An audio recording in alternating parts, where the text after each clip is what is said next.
जय माता दी मित्रों, नमस्कार। मैं माधुरी सिंह स्वागत करती हूँ आपके अपने चैनल हिंदी ज्ञान ऊर्जा में। और आज हम पढ़ेंगे प्रगतिवादी उपन्यासकार एवं उपन्यास, क्योंकि आज इसी पे टेस्ट लेंगे सर।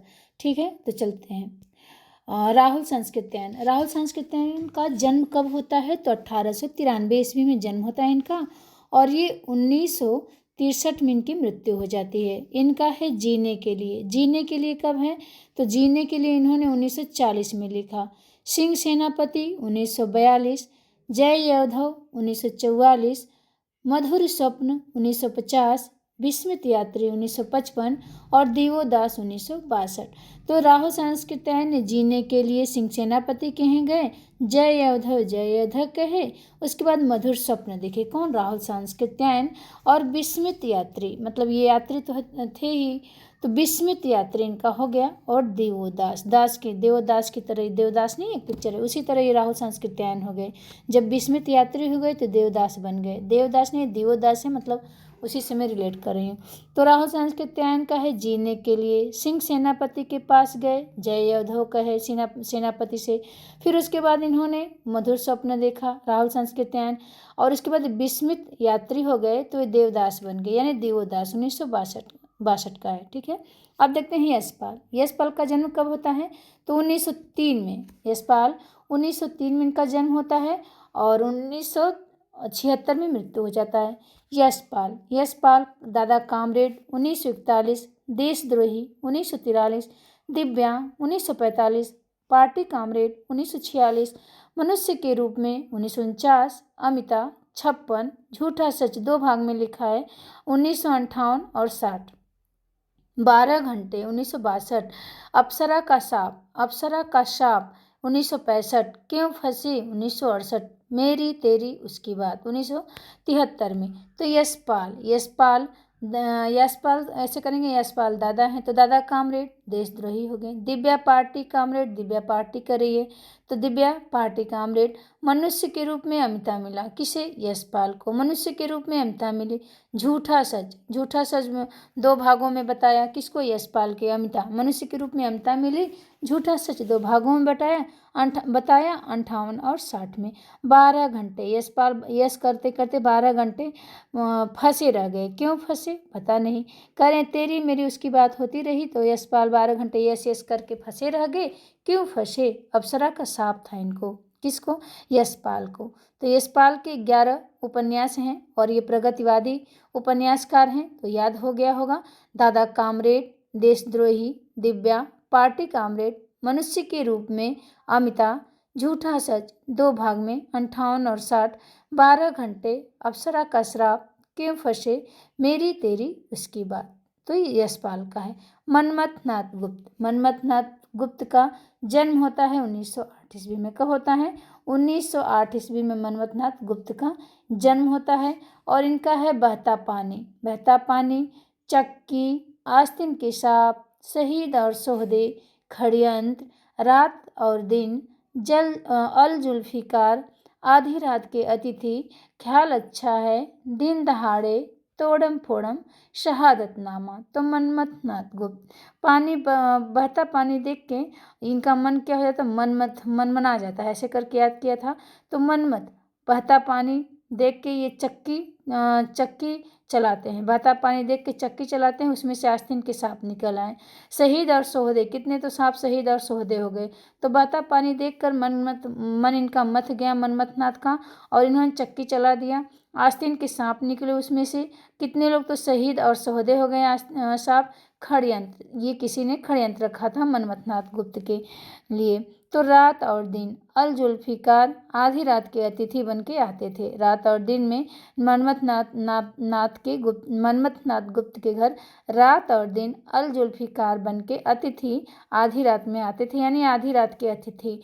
और ख्याल अच्छा है, मनमथ नाथ ने कहा ख्याल अच्छा है, दिन दहाड़े तोड़म फोड़म करके शहादतनामा लेना चाहते हो।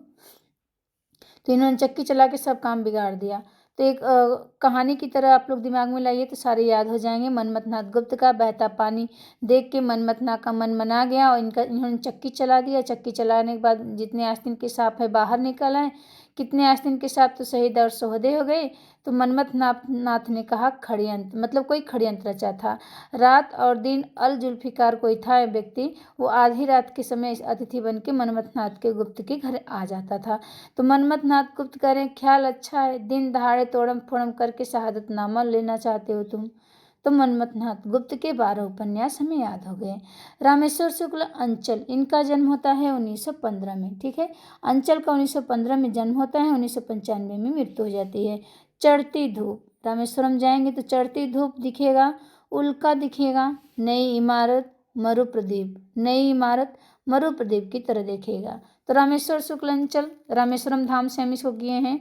तो चढ़ती धूप, रामेश्वरम धाम जाएंगे ना तो सुबह सुबह देखेंगे चढ़ती धूप दिखेगा, उल्का दिखेगा, नई इमारत जो है वो मरु प्रदीप की तरह देखेंगे। तो 4 ही हैं इनके, याद हो जाएंगे, ठीक है। भैरव प्रसाद गुप्त 1918 में इनका जन्म होता है और ये 1995 में इनकी मृत्यु हो जाती है।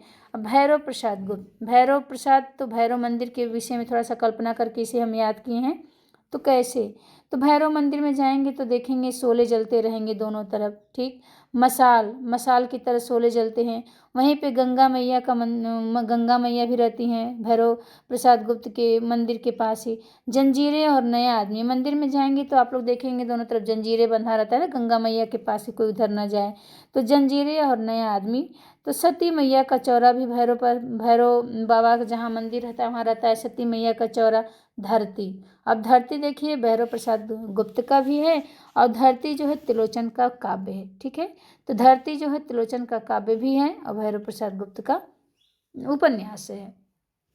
तो उस धरती पे, किस पे, भैरव प्रसाद गुप्त के धरती पे क्या है, आशा कालिंदी रंबा, 3 सहेलियां रहती हैं, कौन, आशा कालिंदी रंबा। अंतिम अध्याय वहाँ पे करती हैं अपना, कोई नौजवान, वहाँ पे नौजवान आता है और उसका मुजरिम हो जाता है। मतलब तीनों का, आशा कालिंदी रंभा ये अपना अंतिम अध्याय के लिए भैरव प्रसाद का पाठ कर रही हैं, तब तक वहीं पे नौजवान आता है, उसका मुजरिम हो जाता है। मतलब तीनों का, आशा कालिंदी रंभा। उसके बाद काशी बाबू कहते हैं भाग्य देवता, मतलब ये नौजवान तीनों का भाग्य देवता बन जाता है, आशा कालिंदी रंभा। अक्षरों के आगे मास्टर जी, अब इस अक्षरों के आगे मास्टर जी कुछ नहीं बोल पाते, छोटी सी शुरुआत हो जाती है, किसका, नौजवान का, आशा कालिंदी रंभा के साथ। तो ऐसे उपन्यास 16 हैं भैरव प्रसाद गुप्त के। एक बार कहानी की तरह इनकी याद कर लेंगे कि भैरव प्रसाद का मंदिर है, वहाँ पे शोले जलते हैं, मसाल हैं, गंगा मैया का, वहाँ पे गंगा मैया भी बहती हैं, गंगा मैया के किनारे देखेंगे आप लोग तो जंजीरें लगा रहता है। नया आदमी जाता है तो उसे बताया जाता है कि इसके आगे नहीं जाना, ठीक। फिर सती मैया का चौरा भी भैरव प्रसाद गुप्त के मंदिर में रहता है। उस धरती पे यानी भैरव की धरती पे क्या होता है, आशा कालिंदी रंभा अंतिम अध्याय का मतलब पाठ कर रही हैं, अंतिम अध्याय पढ़ रही होती हैं भैरव प्रसाद गुप्त में के मंदिर में। उसके बाद नौजवान आते हैं, कहते हैं उसका मुजरिम, ये नौजवान उसका मुजरिम हो गया, आशा कालिंदी रंभा का। उसके बाद काशी बाबू कहते हैं कि ये भाग्य देता है को जो नौजवान है। अक्षरों के आगे मास्टर जी, छोटी सी शुरुआत करो, अब हम कुछ नहीं बोल पाएंगे। अक्षरों के आगे मास्टर जी करें छोटी सी शुरुआत करो, अब हम कुछ नहीं बोलेंगे। तो भैरव प्रसाद गुप्त का हमने 13 उपन्यास याद कर लिया। अब अमृत राय का देखते हैं। अमृत राय का जन्म होता है 1921 ईस्वी में। कब होता है, 1921 ईस्वी में होता है। 1996 ईस्वी में इनकी मृत्यु हो जाती है। तो अमृत का बीज नागफनी के देश से लाना पड़ेगा। और हाथी के दांत देखते हैं, हाथी के दांत क्या है, जंगल में मिलेंगे। तो अमृत कह रहे हैं कि अमृत राय, अमृत का बीज कहाँ मिलेगा, तो नागफनी के देश मिलेगा। हाथी के दांत कहाँ मिलेंगे, जंगल में मिलेंगे। सुख दुख भटियाली धुआं की तरह है, ये अमृत नहीं है, ठीक। यह अमृत है, ऐसे कर लेंगे। सुख दुख जो है ये भटियाली धुआं की तरह उड़ जाता है, ये अमृत है। तो बीज, अमृत राय का बीज, नागफनी का देश, हाथी के दांत, जंगल, सुख दुख, भटियाली, धुआं अलग 1993 का। अब हम आ जाएंगे, रांगे रांघो ने 3 प्रकार के उपन्यास लिखे हैं। रांगे रांघो का जन्म होता है 1923 में, मृत्यु हो जाता है 1963 में। तो रांगे रांघो शहरी जीवन पे लिखे, जीवनी परक लिखे और ऐतिहासिक उपन्यास लिखे। 3 प्रकार के उपन्यास किसने लिखा, तो ये रांगे रांघो लिखते हैं, ठीक है। देख लेते हैं, रांगे रांघो को भी देख लेते हैं। रांगे रांघो शहरी जीवन पे लिखते हैं घरौंदा। अब आदमी कोई जाता है राघव का नाम लेके तो शहर में जाता है, वहाँ घरौंदा बनाता है और नौकरी करता है तो हुजूर हुजूर करता रहता है। सीधा साधा रास्ता उनको चाहिए। किसको? जो घरौंधा बनाने के लिए शहर में जाता है। तो राघव राघव कब तक पुकारूं, राघव को कब तक पुकारूं, राई और पर्वत छोटी सी बात, पथ के पाप, धरती मेरा घर प्रोफेसर, धरती मेरा घर प्रोफेसर। तो 9 उपन्यास, एक आखिरी आवाज़ भी है। ये 10 उपन्यास इन्होंने शहरी जीवन पे लिखा। तो रांगे रांगो शहर जाते हैं, वहाँ पे अपना घरौंधा बनाते हैं। घरौंधा बनाते हैं तो कहीं नौकरी करते हैं तो जी हुजूर हुजूर किया जाता है ना, तो हुजूर हुजूर करते हैं। सीधा साधा रास्ता बनाते हैं घरौंधा के आगे अपना। कब तक पुकारूं, राघव को कब तक पुकारूं, राई और पर्वत जो है ये छोटी सी बात है। राई और पर्वत ये तो छोटी सी बात है। पथ का पाप, पथ का पाप क्या होगा, राघव के नाम से मिट जाएगा। तो पथ का पाप राघव, धरती मेरा घर, राघव करें तो धरती मेरा घर, चाहे मैं जहाँ अपना घरौंधा बना लूँ। तो प्रोफेसर आते हैं, आखिरी आवाज़ लगाते हैं और राघव को बुला लेते हैं। तो प्रोफेसर आते हैं, आखिरी आवाज़ लगाते हैं और राघव को बुला लेते हैं। तो शहरी जीवन के यथार्थ के उपन्यास हैं, किसके? रांगे राघव के। अब है जीवनी परक उपन्यास। रागे राघव कहते हैं उबाल, जीवन में बहुत उबाल है। रांगे राघव कहते हैं जीवन में बहुत उबाल है। देवकी का बेटा आया और कहता है यशोधरा जीत गई। किसको? राघव से कहता है कि जीवन में बहुत उबाल है। देवकी का बेटा आता है और कहता है यशोधरा जीत गई। लोई का ताना, रत्ना की बात, लोई का ताना इनको लग गया। किसको? रांगे को। तो रत्ना की बात है, भारत का सपूत है। रत्ना की बात है भाई, भारत का सपूत है। लक्ष्मा की आंखें जो हैं वो बंदूक और बीन बजाती हैं। लक्ष्मा की आंखें देख लेती हैं जीवन में कि बंदूक और बीन में अंतर क्या है। ठीक है, तो ये यशोधरा जीत गई, लोई का ताना, रत्ना की बातें, भारत का सपूत, लक्ष्मा की आंखें, बंदूक और बीन, ये सब क्या करती हैं? जीवनी परख है। तो जब आवेगी काली घटा, जब जीवन में काली घटा आएगी तब धुनी का धुआं दिखाएंगे कौन? रागनी राघव। तो जीवनी परक उपन्यास में याद हो गया रांगे राघव का ना, 10 जीवनी परक भी लिखा इन्होंने। तो जीवन में राघव को बहुत उबाल आता है जीवन में। देवकी का बेटा कहता है यशोधरा जीत गई राघव से। लोई का ताना की रत्ना की बात सुनता है। लोई का ताना भी सुनता है राघव और रत्ना की बात भी सुनता है। भारत का सपूत है राघव। लक्ष्मा की आंखें हैं, कहता है बंदूक और बीन में अंतर कर लेती हैं। लक्ष्मा की आंखें जो हैं जीवनी में अपने जीवन में क्या करती हैं? बंदूक और बीन में अंतर कर लेती है। तो जब आवेगी काली घटा, धुनी का धुआं, जब आवेगी काली घटा राघव तो धुनी का धुआं तुम देखना। अब है ऐतिहासिक उपन्यास इनके हैं। अब ऐतिहासिक उपन्यास कौन कौन से हैं एक बार इनको इधर कर लेते हैं। थोड़ा सा आएंगे भी नहीं, ये कह रहे हैं हम यहीं रहेंगे अपनी जगह पे ही, इधर उधर हमें नहीं जाना है। ठीक है, ये आलसी हैं, इधर नहीं आएंगे। ऐतिहासिक परक उपन्यास जो है तो रांगे राघव कहते हैं विषाद मठ। अब देखिए विषाद मठ ये ऐतिहासिक है। ठीक है, मठ उठ क्या होता है? बहुत पुराना होता है ना, तो इतिहास का ही चीज़ रहता है मठ उठ। तो ये विषाद मठ राघव का है, राघव का विषाद मठ है। वहीं पे मुर्दों का टीला है विषाद मठ में, वहीं पे मुर्दों का टीला है। प्रतिदान, अब राघव क्या करते हैं? मुर्दों के टीला पर प्रतिदान करते हैं। चीवर, वहीं कोई चीवर आता है, अंधेरे के जुगनू चमकते हैं तो बोलते खंडहर बोलने लगते हैं जब कोई चीवर। अब देखिए विषाद मठ है, वहाँ मुर्दों का टीला है, लेकिन प्रतिदान करते हैं राघव वहीं पे चीवर को। अंधेरे के जुगनू वहाँ आते हैं, बोलते खंडहर में कहते हैं पक्षी और आकाश। बोलते खंडहर में कौन? पक्षी और आकाश। राह न रुकी, तो रागे कर रहे हैं पक्षी और आकाश रहे या बोलते खंडहर रहे या जुगनू के अंधेरे रहे, अंधेरे के जुगनू रहे, राह नहीं रुकेगी। ठीक, महायात्रा, राघव महायात्रा करते हैं पतझड़ तक। कब तक? पतझड़ तक। तो इनका जो हो गया ऐतिहासिक विषाद मठ, मुर्दों का टीला, प्रतिदान, चीवर, अंधेरे के जुगनू, बोलते खंडहर, पक्षी और आकाश, राह न रुकी, महायात्रा और पतझड़। अब आ जाइए विशंभरनाथ उपाध्याय। इनका जन्म होता है 1925 में, मृत्यु हो जाता है 2008 में। विशंभरनाथ उपाध्याय का है ऋक्ष। ये ऋक्ष पक्षधर, जाग मच्छंदर, गोरख आया, दूसरा भूतनाथ। तो विश्वंभर नाथ उपाध्याय। ये विश्व भर में उपाध्याय हैं, एक ही उपाध्याय हैं जो ऋक्ष को अपने पक्षधर में कर लेते हैं। ठीक, विश्वंभर नाथ उपाध्याय एक ही हैं जो ऋक्ष को अपने पक्षधर में कर लेते हैं और कहते हैं जाग मच्छंदर गोरख आया। कौन? विश्व भर में जगाते हैं जाके विश्वंभर नाथ उपाध्याय। और दूसरा भूतनाथ, कहते कि हम दूसरा भूतनाथ लिखेंगे तो जाग मच्छंदर। ऋक्ष आया इनके पास, पक्षधर में कर लिया, कहते हैं जाग मच्छंदर गोरख आया, दूसरा भूतनाथ। अब है पांचवा है जोगी मत जा। अभी विश्व भर में घूमने के लिए जोगी बन जाते हैं ना, तो कहते हैं कि जोगी मत जा विक्षुब्ध हो गए हूँ कठपुतली। तो ये कहते हैं विश्वंभर नाथ उपाध्याय कि जोगी मत जा। जोगी आया था, जो जाग मच्छंदर गोरख आया, तो जोगी आया आके कहा था ना, तो जोगी आके बैठ के याद करें जोगी मत जा। कौन? विश्वंभर नाथ उपाध्याय। विक्षुब्ध हो आप हैं, विक्षुब्ध हैं, जोगी मत जा विक्षुब्ध हैं। कठपुतली, हम सब तो सभी कठपुतली हैं। कौन कह रहा है? तो ये विश्वंभर नाथ उपाध्याय कह रहे हैं। तो कठपुतली 1922 का है। देवेंद्र सत्यार्थी का भी कठपुतली हम लोग पढ़े हैं। ठीक है। और फिर है प्रतिरोध, प्रतिशोध। तो विश्व भर में से सबसे प्रतिशोध लेते हैं कौन? विश्वंभर नाथ उपाध्याय। सिद्ध सरापा से मिलते हैं और आधुनिक सिंहासन बत्तीसी पे बैठेंगे। विद्याधर बेताल आख्यान पढ़ेंगे। विद्याधर का बेताल एकांत आख्यान पढ़ेंगे। ठीक है। तो इनका कौन कितने हो गए? 12 उपन्यास इन्होंने लिखा है। किसने? तो विश्वंभर नाथ उपाध्याय।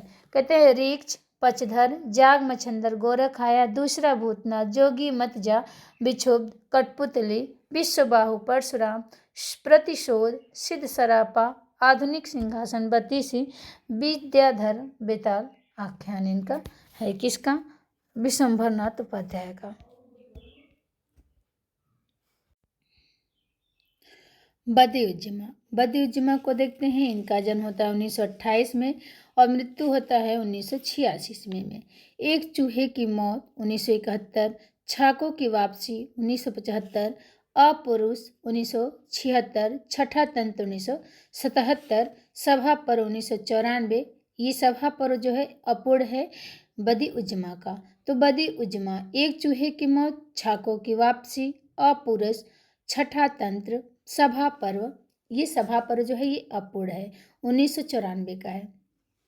अब है जगदीश चंद्र। जगदीश चंद्र हैं, इनका जन्म होता है 1930 में और मृत्यु हो जाता है 1936 में। नहीं 1996 में, थोड़ा सा पेन कलर चेंज कर रहे हैं। तो जगदीश चंद्र का है 1930 में इनकी जन्म होता है और 1996 में इनकी मृत्यु हो जाती है। यादों का पहाड़, जगदीश चंद्र क्या करते हैं? यादों के पहाड़ 1996 में, धरती धन अपना 1972 में, आधा पुल 1973 में, कभी न छोड़े खेत 1976 में, मुट्ठी भर खाकर 1976 में, टुंडा लाट 1978 में, घास गोदाम 1985 में, नरक कुंड में वास 1994 में, लाट की वापसी 2000, जमीन अपनी तो थी 2001 ईस्वी में।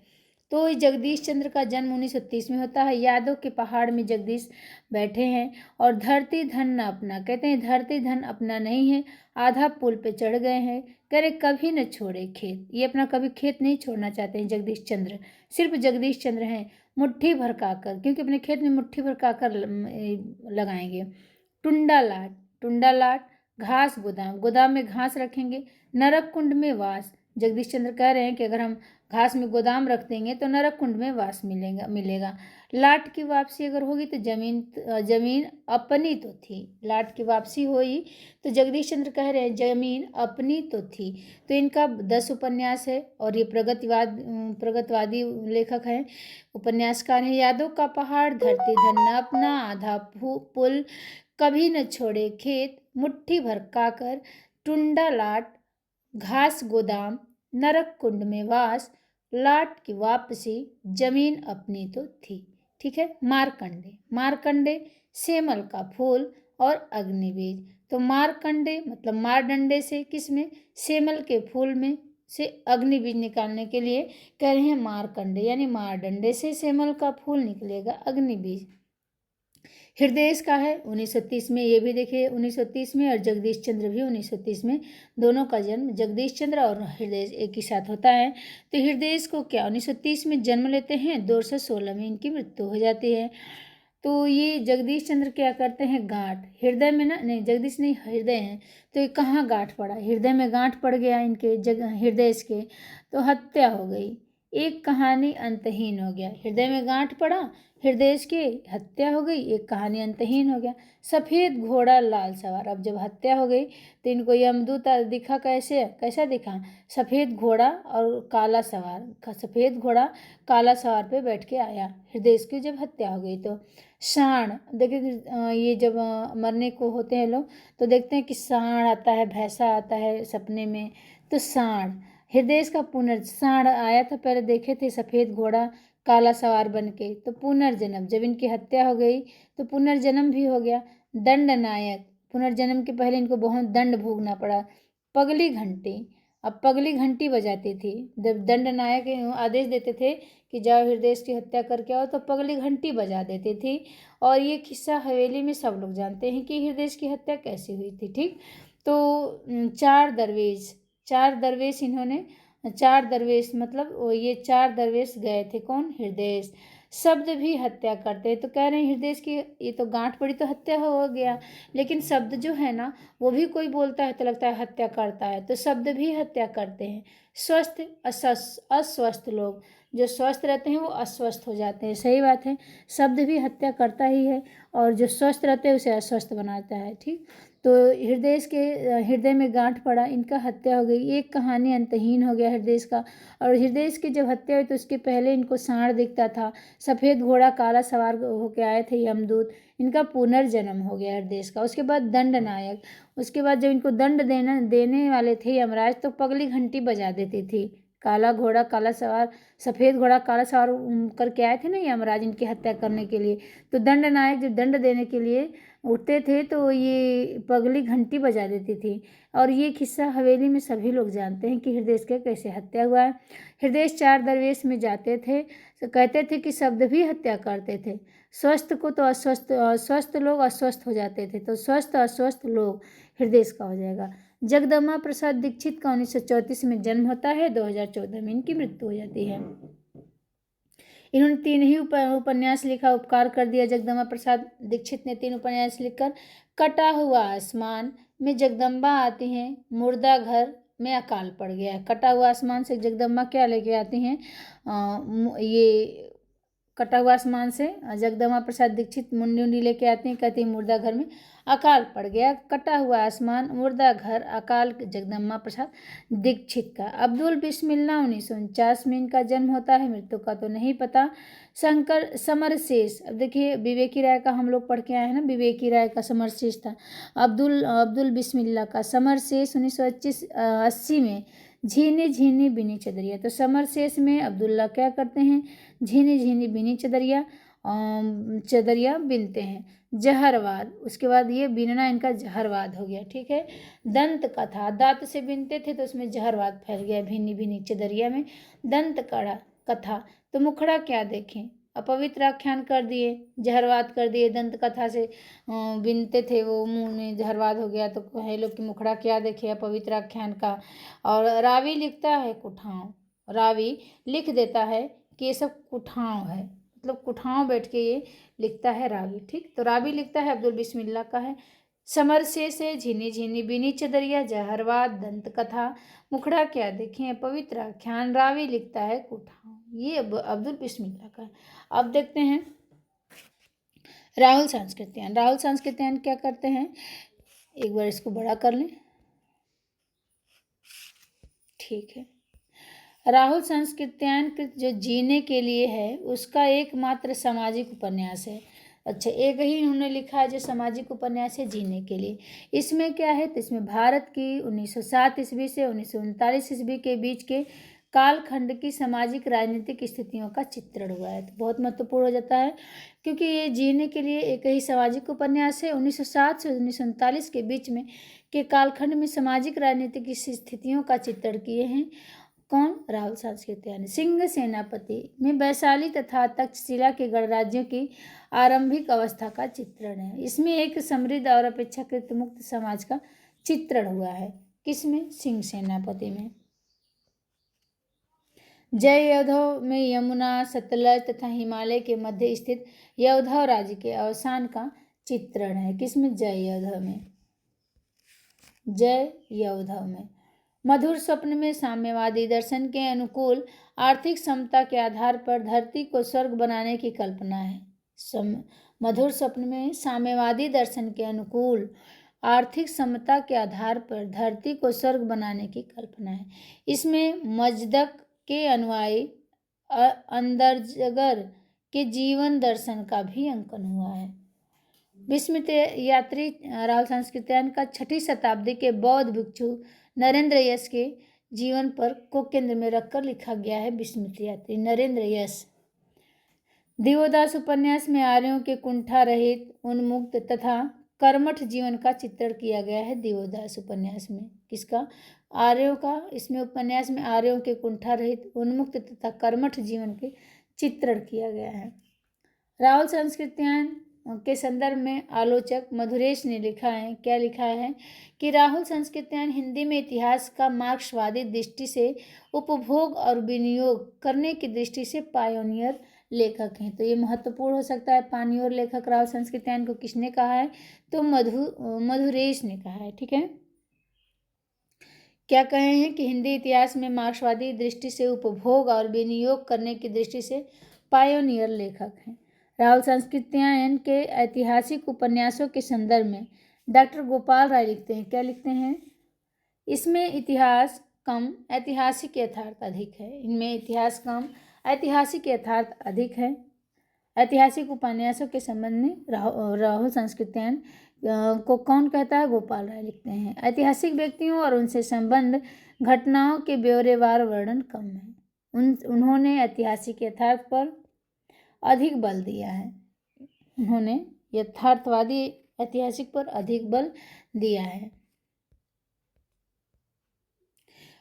यशपाल को देखते हैं। यशपाल का है दादा कामरेड। यशपाल का दादा कामरेड में ब्रिटिश साम्राज्य के विरुद्ध क्रांतिकारियों की गतिविधियों का चित्रण है।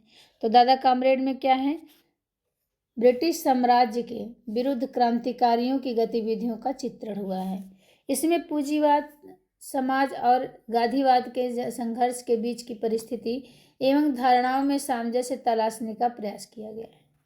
तो यशपाल का दादा कामरेड है, उसमें ब्रिटिश साम्राज्य के विरुद्ध क्रांतिकारियों की गतिविधियों का चित्रण है। इसमें पूंजीवाद, समाजवाद और गांधीवाद के संघर्ष के बीच की परिस्थितियों एवं धारणाओं में सामंजस्य तलाशने का प्रयास किया गया है। देशद्रोही कामरेड का है, इसमें क्या है? इस उपन्यास में कथा भूमि भारत के सीमावर्ती देशों से होकर सोवियत संघ तक फैली हुई है। तो देशद्रोही उपन्यास में कथा वस्तु क्या है? भारत की सीमावर्ती से लेकर सोवियत संघ तक फैली हुई है। यशपाल कृत दिव्या उपन्यास में ऐतिहासिक पृष्ठभूमि का आधार लेकर स्त्री स्वाधीनता एवं स्त्री गरिमा का सवाल उठाया गया है। किसमें? यशपाल में। गोपाल यशपाल ने दिव्या को ऐतिहासिक कल्पना की दृष्टि दी है। दिव्या को यशपाल ने ऐतिहासिक कल्पना की दृष्टि दी है। इसको साथ ही अमिता एवं अप्सरा का श्राप भी ऐतिहासिक उपन्यास है। इनका अमिता और अप्सरा का श्राप भी तो ऐतिहासिक है। दिव्या भी ऐतिहासिक की कल्पना दी गई। दिव्या उपन्यास की पृष्ठभूमि ईसा पूर्व 2री शताब्दी में यवन शासक मिलिंद या मीनांडर के बाद का शासन काल है। दिव्या में ब्राह्मण बौद्ध संघर्ष का भी चित्रण है। पार्टी कामरेड उपन्यास में कम्युनिस्ट पार्टी की विचारधारा एवं कार्यक्रम का समर्थन किया गया है। तो जैसे नाम ही पार्टी कामरेड। झूठा सच में क्या है? इसमें उपन्यास में 1942 से 1957 तक भारत के राष्ट्रीय एवं सामाजिक जीवन का चित्रण हुआ है। झूठा सच में। झूठा सच 2 भागों में है। पहला भाग वतन और देश, ये महत्वपूर्ण रहता है। पूछता है पहला भाग क्या है? तो वतन और देश है। पहला भाग का नाम, पहले वतन आएगा तब देश आएगा।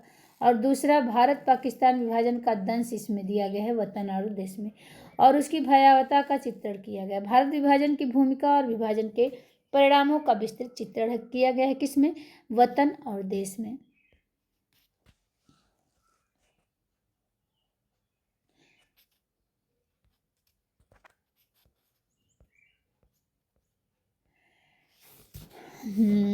विस्तृत वर्णन किया गया है। और इसमें क्या है? तारा एवं उसके भाई जयदेव पुरी के बीच राजनीतिक अवसर तथा आचरण की निष्ठा है। ठीक है, वतन और देश में। राजनीतिक अवसरवाद से ग्रस्त पुरी का नैतिक एवं वैचारिक ह्रास तत्कालीन समय का अच्छा उदाहरण है। इस उपन्यास में लाहौर भी एक पात्र के रूप में आया है। तो पूछा जा सकता है लाहौर किस पात्र में है, किस उपन्यास में है लाहौर पात्र के रूप में? वतन और देश में है, वतन और देश में है। इसमें लेखक कांग्रेस के से मुक्ति एवं देश का भविष्य जनता के हाथ में होने की तरफदारी करता है। इस उपन्यास की शुरुआत एक वृद्धा की मृत्यु से होती है। किसकी? वतन और देश की। उसके दो बड़े बड़े रामज्वाया जो रेलवे पार्सल दफ्तर में नौकरी करते थे तथा दूसरे वे छोटे बेटे राम लुभाया जो डीएवी कॉलेज में अध्यापक थे। वृद्धा माँ की मृत्यु राम लुभाया के घर में हुई थी जो विचारों में सुधारवादी थे। दूसरे भाग देश का भविष्य, पहले में वतन आएगा, दूसरे में देश आएगा, क्योंकि दोनों मिक्स हो जाते हैं, पहले वतन, उसके बाद देश का भविष्य, उसके बाद देश का भविष्य सोचा जाएगा। ठीक, पहले अपना वतन और देश देखा जाएगा, उसके बाद में उसके भविष्य, मतलब देश का भविष्य। गोपाल राय के शब्दों में स्वतंत्रता प्राप्ति के बाद के दशक में देश के विकास और भावी निर्माण में बुद्धिजीवियों और नेताओं की प्रगतिशील और प्रतिगामी भूमिका का यथार्थ अंकन किया गया है। 12 घंटे विधवा बीनी के माध्यम से पतिव्रत्य संबंधी परंपरागत धारणाओं की निरर्थकता का चित्रण किया गया। ठीक है, तो 12 घंटे विधवा बीनी के माध्यम से पतिव्रत्य संबंधी परंपरागत धारणाओं की निरर्थकता का चित्रण है। क्यों फंसे में काम, क्रोध और स्वतंत्रता, तो क्यों फंसे में काम संबंधों की स्वतंत्रता का चित्रण है। मेरी तेरी उसके बाद में स्वाधीन आंदोलन के कालखंड 1919 से लेकर 1945 ईस्वी तक की राजनीतिक घटनाओं का चित्रण हुआ है। इसमें उत्तर भारतीय समाज के स्वाधीनता संग्राम का चित्रण किया गया है।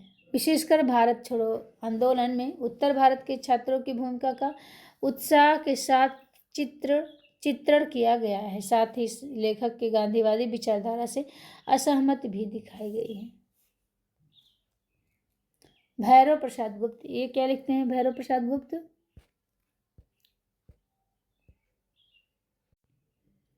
भैरव प्रसाद गुप्त कृत उपन्यास जो है 16 कानपुर के मजदूर आंदोलन का चित्रण है। तो आंदोलन के मजदूर क्या करते हैं? आंदोलन कर रहे हैं।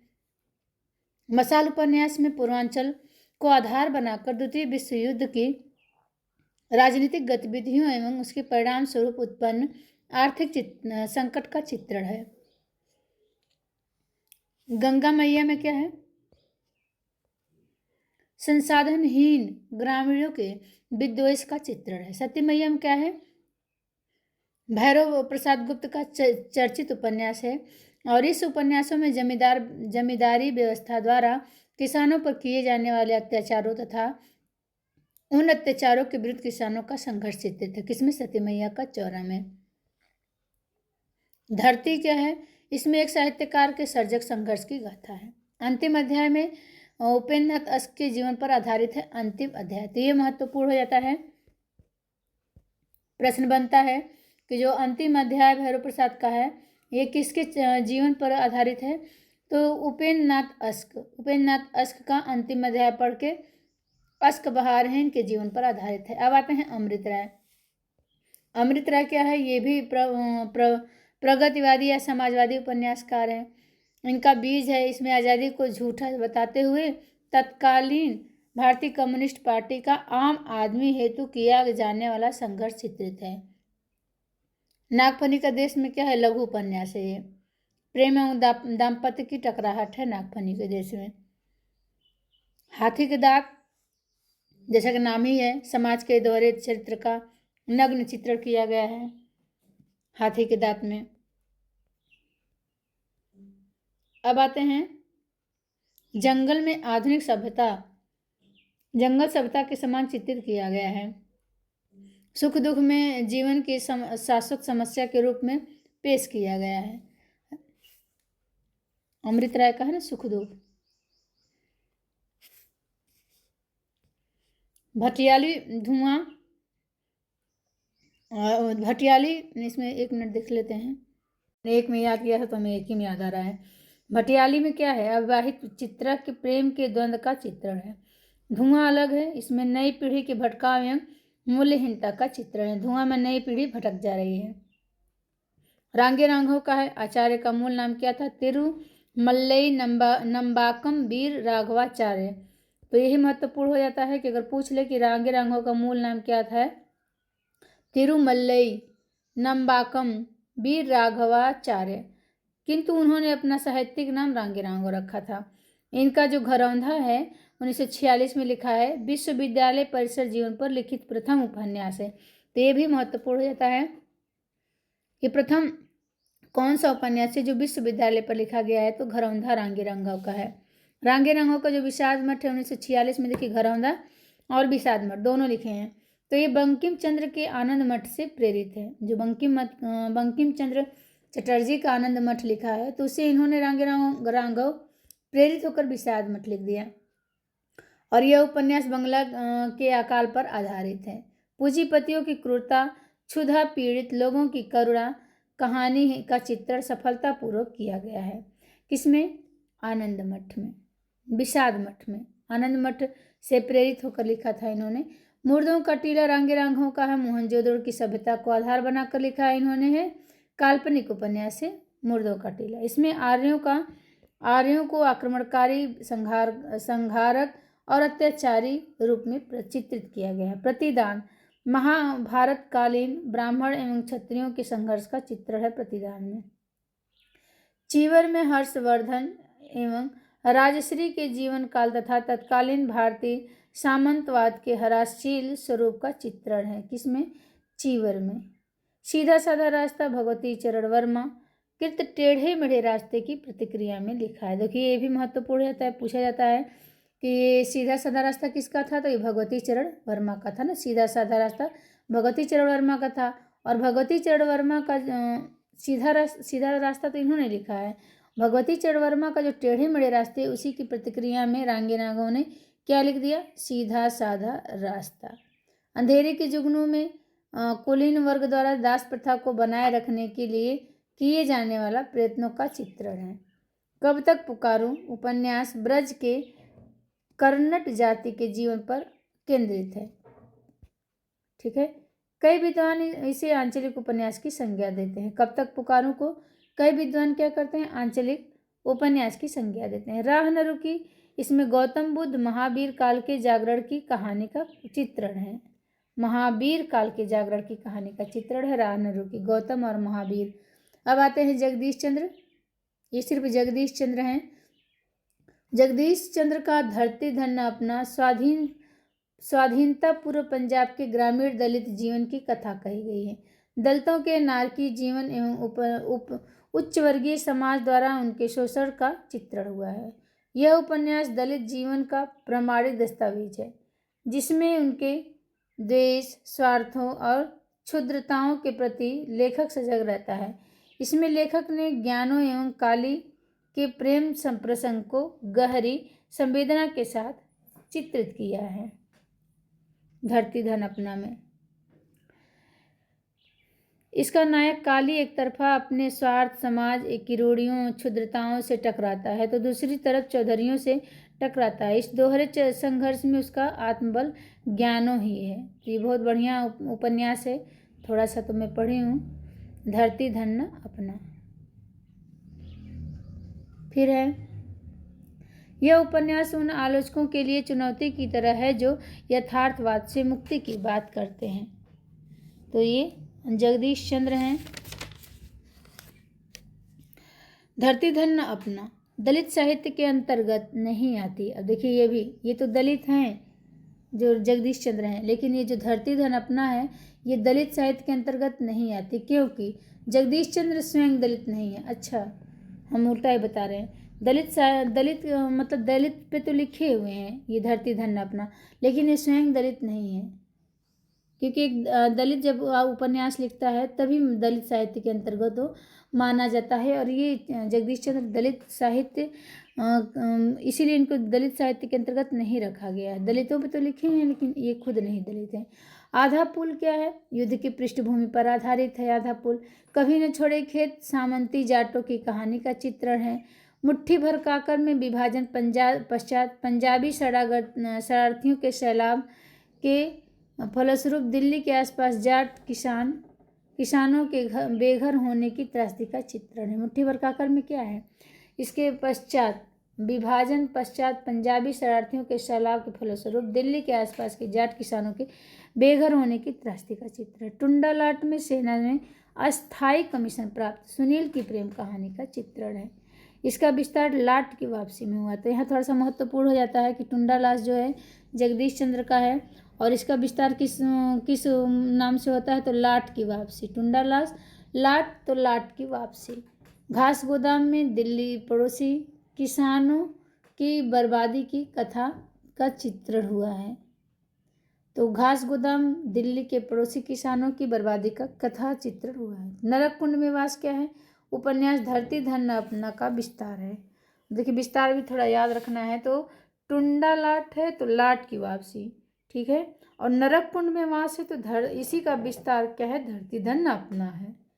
ये भी याद है करना है, महत्वपूर्ण हो जाता है। नरक कुंड में वास, इसका विस्तार कौन सा है उपन्यास है, तो धरती धन अपना जगदीश चंद्र का है। जमीन अपनी तो थी, इसमें दलित जीवन की कथा का चित्रण हुआ है। अब आ जाते हैं अब्दुल बिस्मिल्लाह। इनका झीनी झीनी बीनी चदरिया लिखा था ना, बनारस की बुनकर बिनते हैं झीनी झीनी बीनी चदरिया, तो हमें याद रहेगा। उनके जीवन पर अंकन है।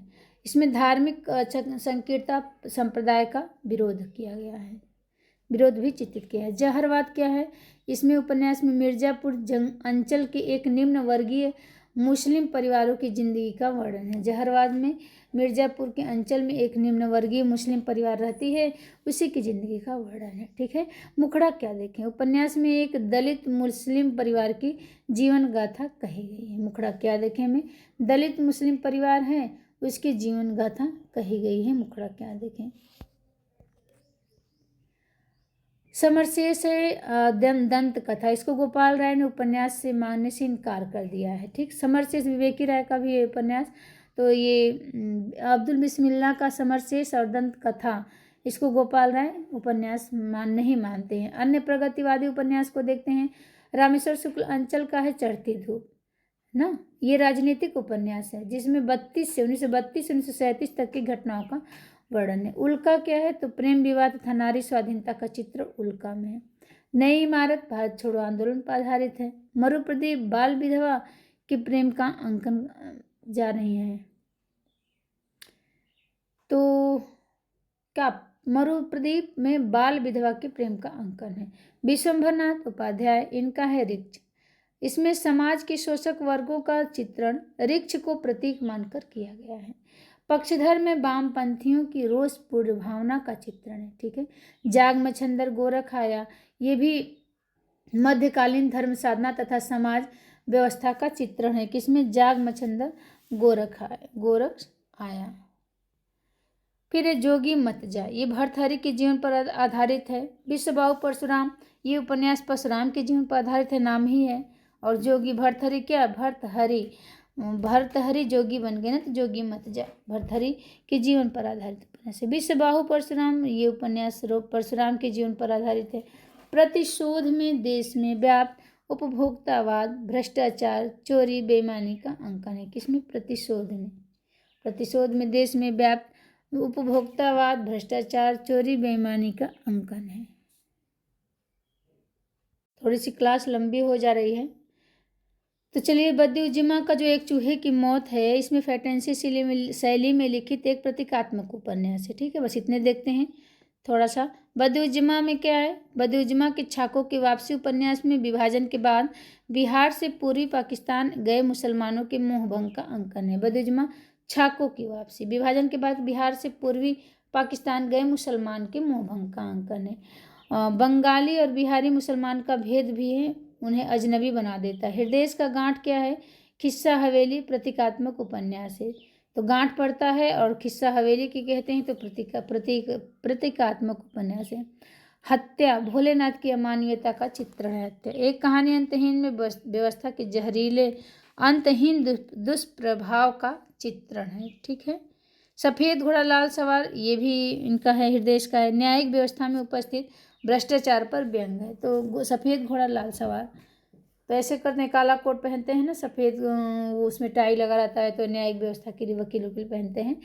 तो साड़ में शिक्षण संस्थान में व्याप्त भ्रष्टाचार का अंकन है। शिक्षण संस्थान में साड़ घुस गया, ऐसे याद हो जाएगा। दंड नायक में नायक के अधिकारों के प्रति जागरूकता एवं जेल संघर्ष का चित्र है। पगली घंटी में जेल के परिवेश का अंकन है। परुषम अपरुषम करें, अपरुष जो है निजी विद्यालय महाविद्यालयों के अध्यापकों की मानसिकता का अंकन है। अपरुष एक कौन था ना, जो विश्वविद्यालय पर लिखा गया था, घरौंधा। हाँ, ये वो प्रथम उपन्यास था जो विश्वविद्यालय पर लिखा गया था। यहाँ क्या है, यहाँ महाविद्यालय के अध्यापकों की मानसिकता का अंकन है अपरुष। छठा तंत्र में प्रतीकों के माध्यम से आज के शोषण का चित्रण है। मार्कंडेय के अग्निबीज में गांधीवाद का बिखराव एवं अग्निबीज के रूप में क्रांतिकारी चेतना का चित्रण है। जगदम्बा प्रसाद दीक्षित का है कटा हुआ आसमान।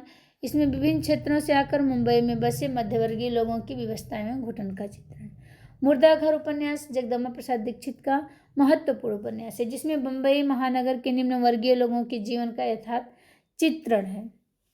हाशिए के समाज का यथार्थ चित्रण है, जिसमें सड़कों के किनारे, पुलों पर, गटरों पर सीलन और सड़ांत से भरी झोपड़ियों में रहने वाले लोग, भटियारिनों, भीख मांगने वाले कोढ़ी और अपाहिज, जूठन पर चलने वाले असहाय बच्चे, चोर, जुआरी, शराबी आदि लोग शामिल हैं। आंचलिक उपन्यास क्या है?